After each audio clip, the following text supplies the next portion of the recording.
চলমান রাজনৈতিক পরিস্থিতি নিয়ন্ত্রণ ও আইন শৃঙ্খলা রক্ষায় সারা দেশে ১৫৪ platoon border guard Bangladesh BGB মোতায়েন করা হয়েছে। এর মধ্যে ঢাকা ও এর আশেপাশের জেলায় ২০ প্লাটুন বিজিবি মোতায়েন করা হয়েছে। সোমবার ৪ ডিসেম্বর সকালে বিজিবির জনসংযোগ কর্মকর্তা মোহাম্মদ রফিকুল ইসলাম এ তথ্য নিশ্চিত করেছেন। তিনি জানান, আইন শৃঙ্খলা পরিস্থিতি নিয়ন্ত্রণে ঢাকা ও আশেপাশের জেলায় ২০ প্লাটুন সহ সারা দেশে ১৫৪ প্লাটুন বিজিবি মোতায়েন করা হয়েছে।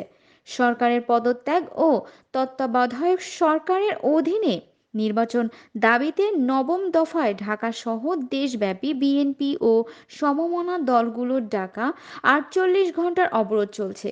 রবিবার সকাল ৬টা থেকে সড়ক, নৌ ও রেলপথে এই অবরোধ কর্মসূচি শুরু হয়। অবরোধ চলবে আগামী মঙ্গলবার ৫ ডিসেম্বর সকাল ৬টা পর্যন্ত।